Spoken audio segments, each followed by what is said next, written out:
This has rather a pretentious title, but it's taken from an article called "The Parallel Impacts of Disease on China and Rome." And I found this at a site called theflowofhistory.com, which I'll be using as a reference from now on. I've talked about 48 orders of laws to which people are subject to on planet Earth. And one of them is gravity, for example.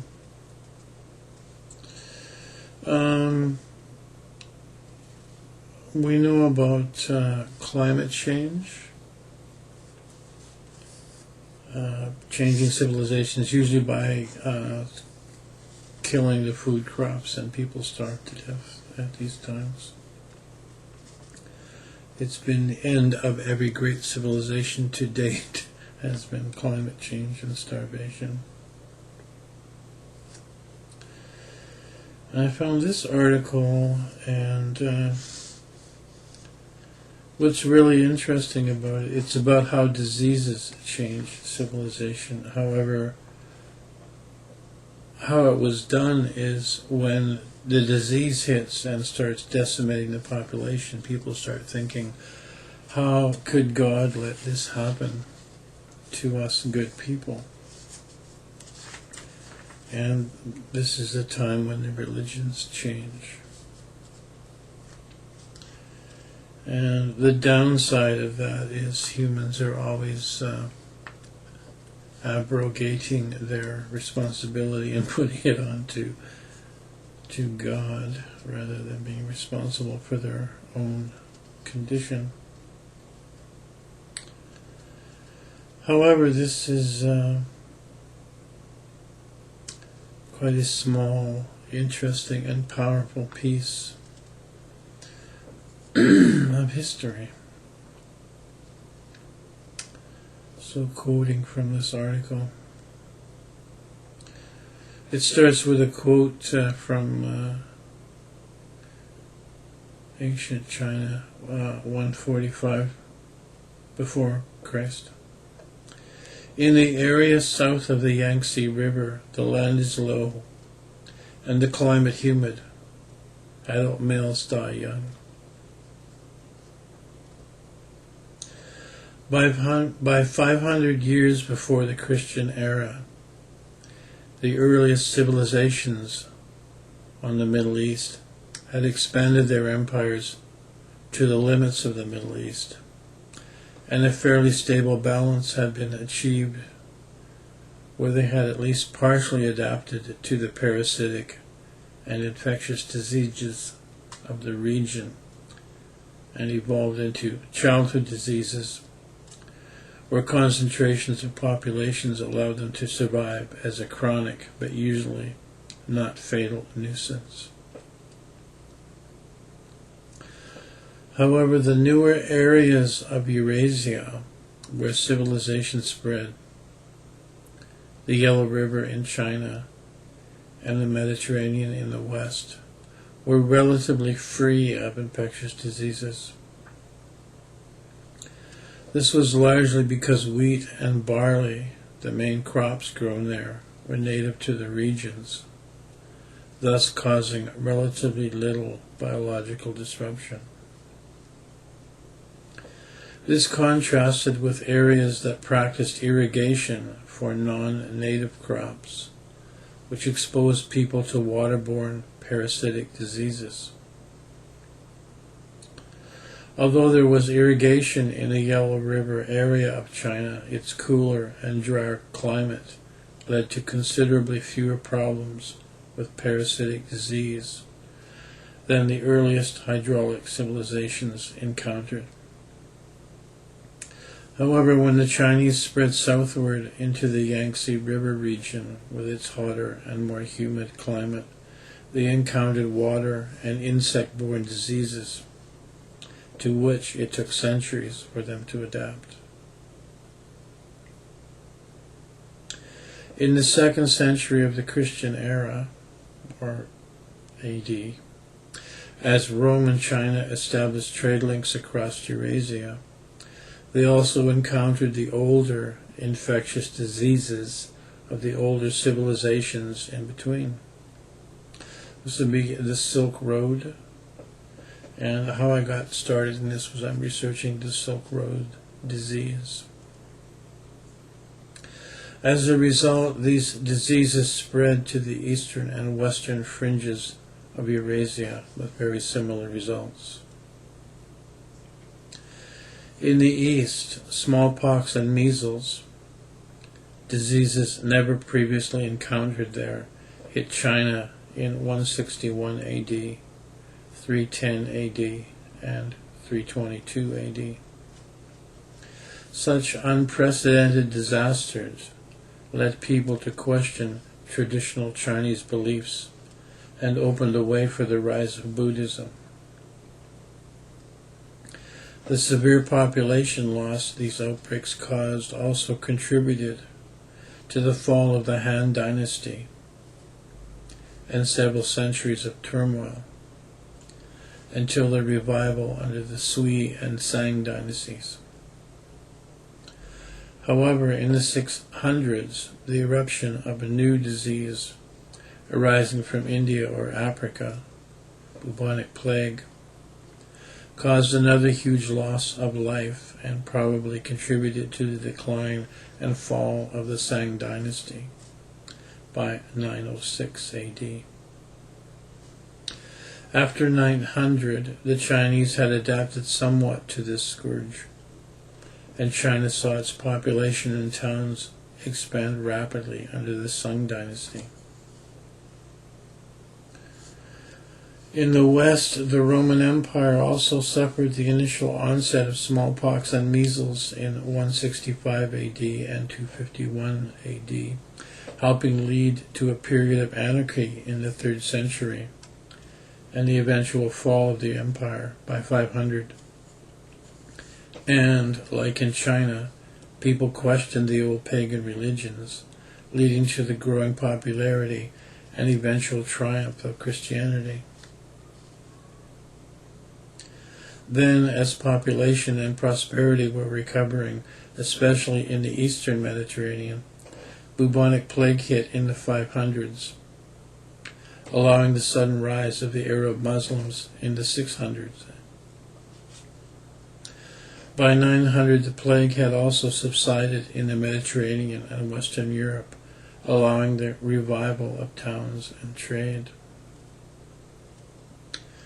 Unfortunately, these newly revived cities, with their concentrations of populations, were especially vulnerable to onset of a new strain of the plague in the 1300s, triggering possibly the greatest demographic disaster in history.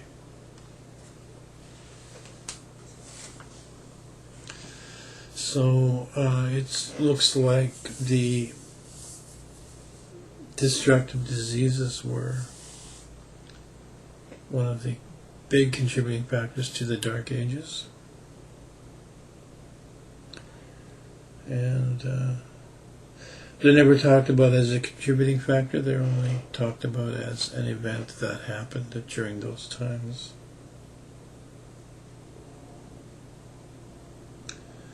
But if everyone's dying around you and for hundreds of miles, it would tend to be depressing to your thoughts of having a nice civilization.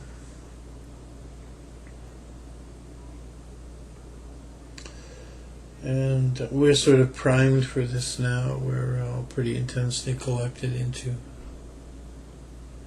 cities, and our immune systems are under attack from all sides. And if this pattern holds true, if there is some kind of worldwide viral or biological conflagration, it would be a prime time to change the ideology of the planet.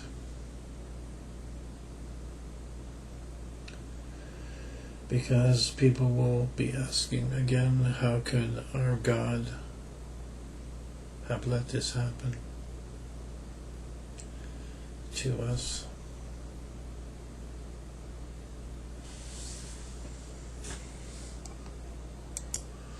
Rodney Collins, in his seminal work, The Theory of Celestial Influence, which you should snap up because it's out of print,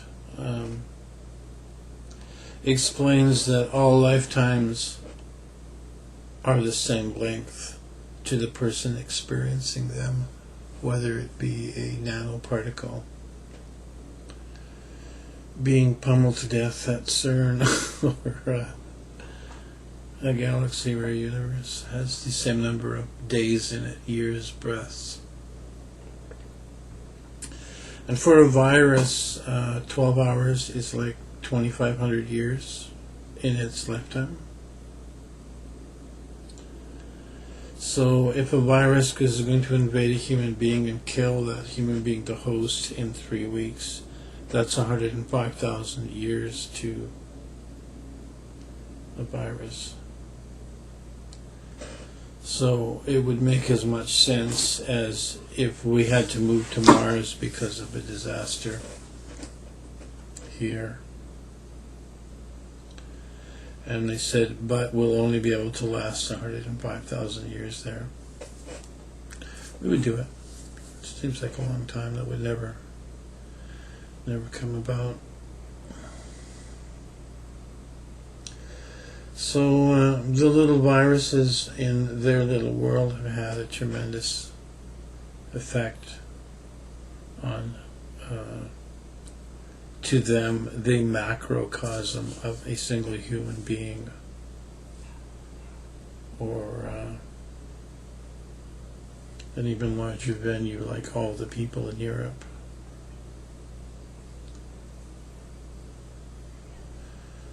Which leads me to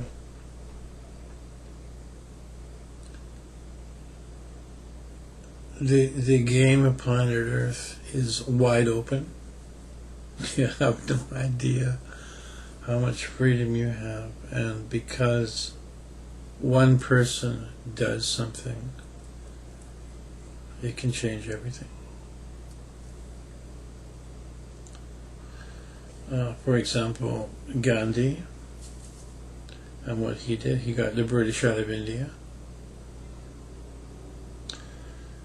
John Lennon. What about the best rock and roll band in the world? That's an idea. Okay. Change the world. Leo Szilard. What about atomic fission as an idea for free energy? Now we have the atomic bomb and nuclear reactors. And the two guys who invented the personal computer. No, everyone. I have two computers here, and I seem to have three. Everyone has one. Before they were the exclusive property of huge Fortune 500 companies and were the size of a room. So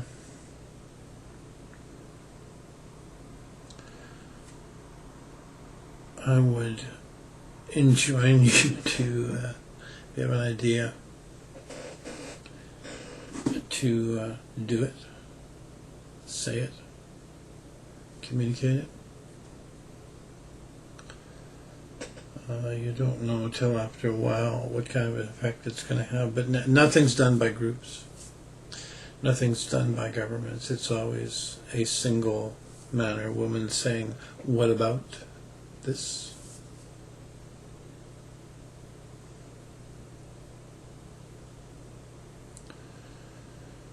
I have a video that is, its subject is that I was looking for groups that had done things, and I realized it's all individuals who get an idea, make an invention, write a book,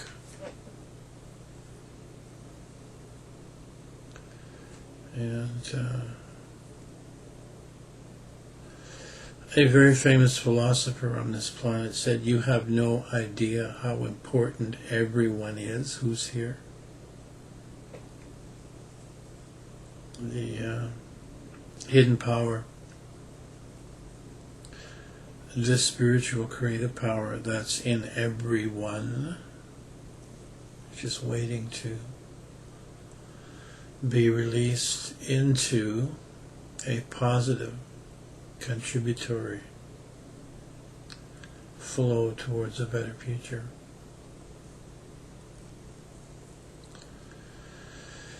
And for a few thousand years, the condition here has been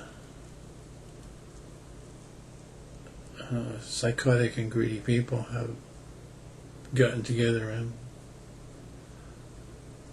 organized the place for their benefit. And that's what the exopolitics community is trying to expose, and hoping by throwing light on it that it will just scatter away into the darkness.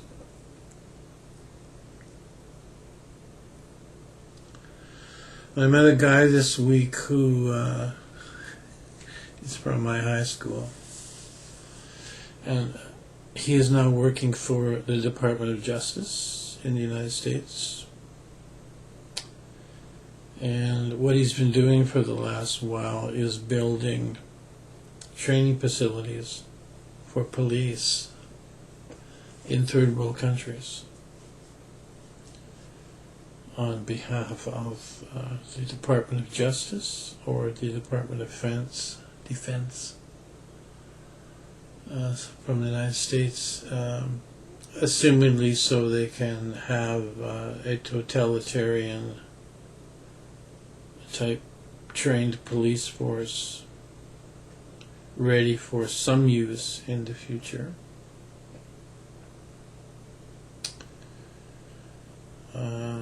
So why I'm saying that is they are actively doing things, spending money, trying to create a future that they want.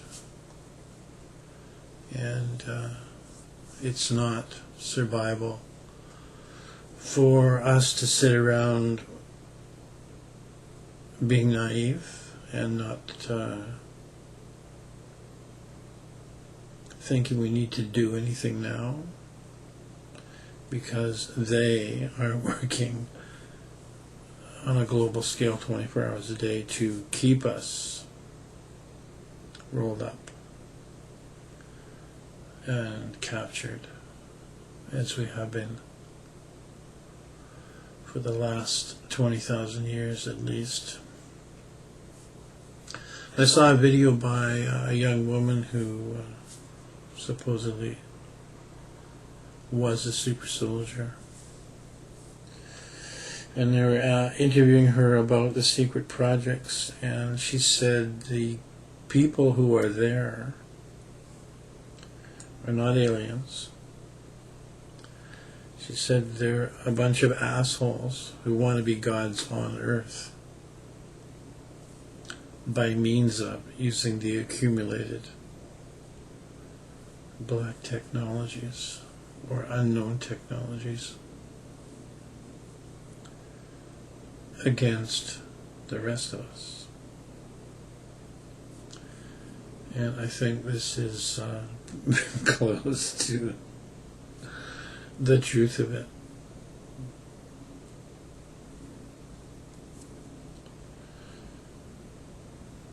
And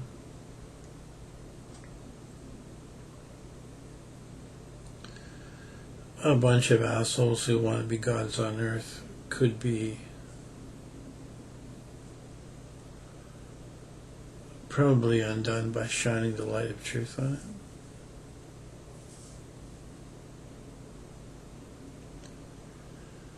And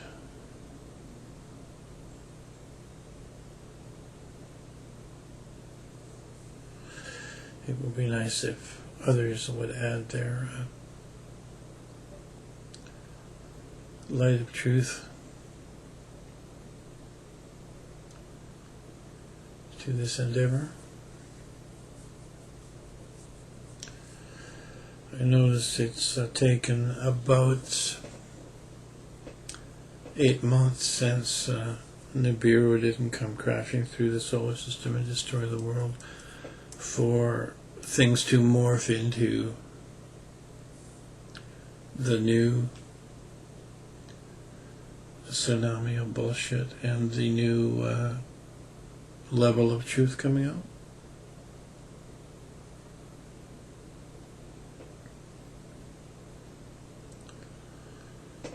So I hope Carrie Cassidy will have a good time wading through these new people who are coming up. And we need to cast aside the new bullshit and listen to the new truth speakers who are coming out, while paying our respects to those who got us this far. And you know who they are.